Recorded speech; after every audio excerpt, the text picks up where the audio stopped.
All right, Browns and Patriots. Some people might look at this and be like, oh, it's one of the hottest teams in the NFL, New England Patriots, going up against a team that really struggles to run the football, really move the football at all, and the Cleveland Browns. It's going to be a blowout. I don't know about that. I think Browns going to have something to say. And we're obviously going to give our previews, but let's hear from Teron Armstead first. He knows offensive line play as good as anybody. And this week, we got Will Campbell, who's playing really well this season, going up against Myles Garrett. So let's hear what Teron had to say about this one. Here we go. Teron Armstead back with us here for another Trench preview. Today we're talking about the New England Patriots and the Cleveland Browns, specifically for rookie offensive tackle Will Campbell going up against Myles Garrett. Now, this is quite the challenge, but Teron, it was only a couple of weeks ago that we were talking about Will Campbell getting another great challenge in Joey Bosa. And in that game specifically, Will Campbell held his own pretty dang good. He had a really high passing grade in that one, and he held Joey Bosa to his second lowest pass rushing grade so far this season. So he was able to handle Joey Bosa well. Now, there was a good game plan around that, but Myles Garrett's a little bit of a different beast here. But I want to ask you overall, thoughts on Will Campbell. First year starting as a rookie, him starting at that left tackle spot being such a big deal for a young and changing offensive line. How do you feel like Will Campbell has handled this so far 7 weeks in? I'm impressed. I'm impressed, man. He looks the part. And you can tell that he's confident in his ability. The Patriots are confident in him too. He's at a level of professionalism that you rarely see from a rookie. Like, you can tell that he's prepared. The sometime bad set, like oversetting somebody that's spiking inside, or just being in the wrong body position, you're not really seeing that from Will Campbell. He looks polished, man, and early in his career. A lot to be excited about. A lot to be excited about him moving forward, getting more reps, more experience. He's only going to get better. He has a really strong anchor, and he's leaning into that as well. So he's getting himself into he's keeping a great relationship between him and the defender. To stay between the defender and the quarterback it's been impressive. He's making guys bull rush him, and he has a very strong anchor to stop power.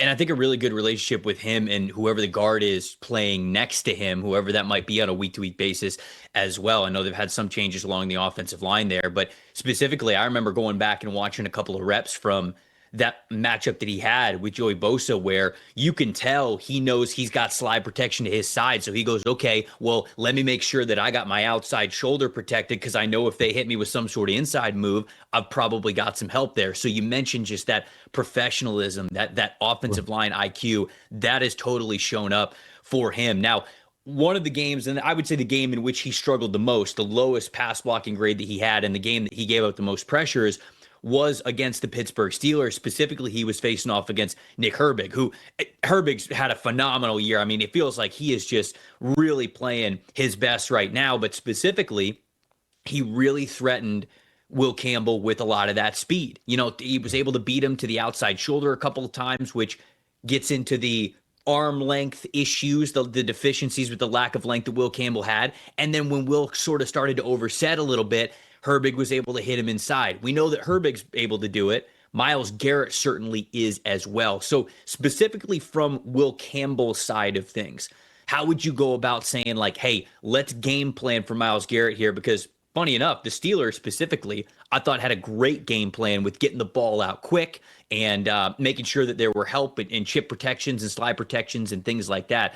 How would you go about, if you were Will Campbell, sort of approaching this Myles Garrett assignment here, and then maybe even beyond just Will Campbell, just the Patriots' overall offensive line, handling a guy like that? Yeah, for Will Campbell, you can tell his growth from that Steelers game and how he's been able to respond since. He understands now that you have to take different angles for certain rushers. So if you got guys attacking your edge, trying to win with speed, you have to get to a point of intersection to where you can make that contact come towards you. And he's starting to do that. And he incorporated that against Joey Bosa. Now we're talking Myles Garrett, different story, different beast, different animal. Myles he has incorporated this inside move, like this huge bounding inside move with the arm swipe as he's, making that inside move. He's undefeated on it. Really, like anybody I've seen him go against, he's undefeated on his move.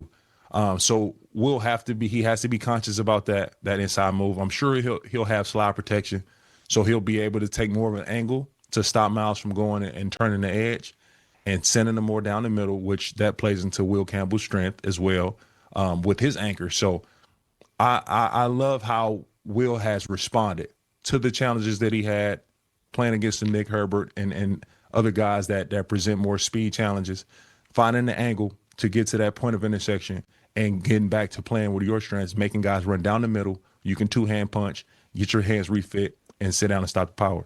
Last question for you is just talking about defending those inside moves, and whether it's Will Campbell or any other offensive tackle, being able to defend on those inside moves when you are kind of on an island. Let's say you don't have that slide protection next to you. What are some of the characteristics that you think really go into being able to neutralize that against some of the best? Is it that a combination of, hey, the light footwork, the balance, the anticipation? Maybe it's all of those things. But in your opinion, what goes into neutralizing a really good inside counter type of move that guys like Myles Garrett have? It starts with your preparation for sure.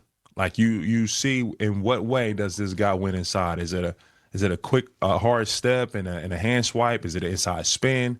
In what way is this guy winning inside? So I want to know that first. And then ultimately it comes down to your technique. So a lot of tackles, they get in trouble on inside moves when they turn that inside foot. When that inside foot starts to turn towards the defender or even pointed towards the sideline, your hips are closed and it's very hard to respond and redirect back inside. So staying square. We hear that. We've been hearing that for years when it comes to O-line play. Staying square. And that more so is talking to your inside foot. If you keep that inside foot facing north and south, where it's facing towards the end zone, and you can still kick out on that angle, it gives you a much better chance to redirect and have power on contact when facing the inside move. We know that Will Campbell's going to be excited for it, right? I mean, you talked about how he prepares as a pro. We know that he's going to go into this week saying like, oh, baby, I got Myles Garrett this week. And he is going to be one of the crazy ones who maybe is excited about actually facing Myles Garrett. But preparing for some pass rushers is one thing. Preparing for Myles Garrett is another. I'm excited for this one. Teron, I know you are too. Appreciate you joining us, my friend. Sir, appreciate you.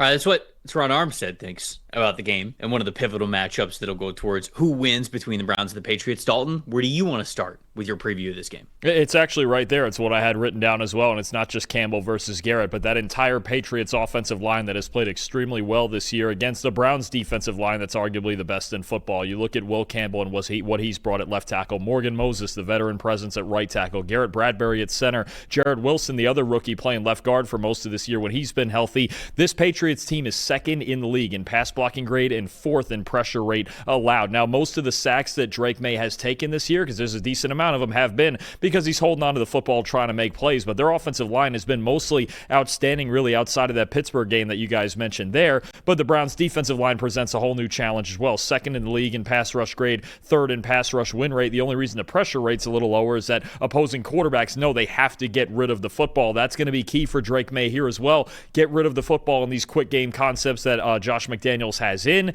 Take off and run, because you do have the man coverage that the Browns run more than any other team in the league. When those guys' backs are turned, you can take off and run. I think May did a great job scrambling last week, 62 rushing yards against Tennessee. So all of these things that have come together for the Patriots offense, they come up big in this game. When he is protected, those rare moments against the Browns when you can take shots downfield, you do it. But otherwise, get the football out of your hands, and if you get in trouble, take off and run with it. Drake May's a really good athlete. He's been proving it, and he's actually the third highest graded quarterback in the NFL right now under pressure. That's going to be a big asset in this game. We got a low over-under odds for this game at a 40.5, and I kind of think that it's going to be that type of a game. I really do, because when you look at Drake May over the last 4 weeks, so their 4-win stretch that they have here, he's playing incredibly well. He has 8 big-time throws, 1 turnover-worthy play, one of the highest, if not the highest, passing grade in the NFL since week 4. But he also has one of the highest time to throws. His time to throw average is a 3.19. And so that's showing that he's holding on to the ball a little bit longer to make plays deep downfield, and it's worked for him over the last 4 weeks. But man, you can get pressured quick, and things can close in on you really quick against this Cleveland Browns defensive line. And so I think that he is going to be caught and take more sacks than he has over the last few weeks against this Browns defensive line. But on the offensive side of things, they've got to continue to lean on Quinshon Judkins, right? I mean, week 7 against Miami, 72.2 rushing grade for Quinshon Judkins, 84 total rush yards. Get this, Dalton, -11 yards before contact. And yet, Quinshon Judkins had 84 total rushing yards in this game. It just showcases the talent that he is. Independent of the offensive line blocking well, he is able to get his and he's able to produce. So that is a good thing for the Cleveland Browns. They'll continue to lean on that. I think they need to continue to lean on that. The Patriots, though, over the last 3 weeks specifically, they're top 10 in the NFL, 74.5 run defense grade as a team. They're sixth in EPA per rush allowed in a good way, meaning that they're holding teams from having a high EPA per rush. So it's going to be a slugfest, I think. I am going to still take the Patriots just because I do think that they have more at their disposal to put points on the scoreboard. I was very tempted to take the Browns because I really do think their defensive line is going to eat in this game. But 17-13, New England win in this one. That's the final score that I'm going with here. Yeah, the Browns are going to drag you into their style of play. It's going to be defensive. It's going to be ugly. It's going to be a fist fight. But we have seen in the past, and look, these other veteran quarterbacks who have beaten the Browns, they've gotten rid of the football quickly. Obviously, Drake May not as experienced as guys like Aaron Rodgers or Jared Goff. But I think Josh McDaniels is going to stress that. Get rid of the football. We're going to try to get the run game going, even though that has been a little more inconsistent. And then when you do have time, you have those opportunities to make plays against all the man coverage that the Browns are playing. So I think if you're going to beat New England, you have to threaten them in the secondary. That's not what the Browns do between their pass protection and their wide receivers. Their struggles, and obviously the quarterback, Dylan Gabriel, as well, struggling to push the ball downfield. I like New England 20-13. It's going to be a little bit ugly, as it is with all Browns games, but the Patriots are going to get it done.